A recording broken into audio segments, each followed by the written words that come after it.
যখন নামাজে দাঁড়াই, শয়তান ডিস্টার্ব করে, হাজার কিছু মনে এনে দেয়, হাজার ভাবনায় আমার মন চলে যায়, কিন্তু আমি তারপরও রবের সন্তুষ্টির জন্য আমি নামাজে দাঁড়িয়ে থাকি।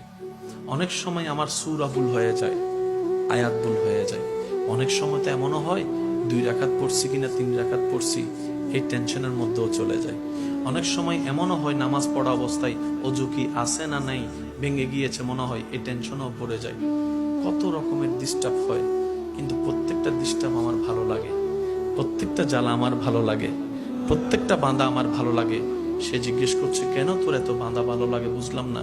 বলে যে প্রেমের মধ্যে বাঁধা নাই সে প্রেম কখনো জমে না, যে প্রেমের মধ্যে কখনো বাঁধা হয় না সে প্রেমের মধ্যে আকর্ষণ বাড়ে না। শয়তান চেষ্টা করে আমাকে বিভিন্নভাবে প্রলোভন দেখিয়ে রবের রহমতের দরবার থেকে সরিয়ে রাখতে, আর আমি আমার শক্তি দিয়ে, ঈমানি বল দিয়ে, মহাব্বতের টান দিয়ে আমার সমস্ত কিছুকে পিছনে ফেলে আমি রবের দরবারে দাঁড়িয়ে থাকি, রবের দরবারে দাঁড়িয়ে থাকি। আমাকে শয়তান এমনও পর্যন্ত বলে, এত কিছু চিন্তা করলে এমন ইবাদত কি রব কবুল করবে?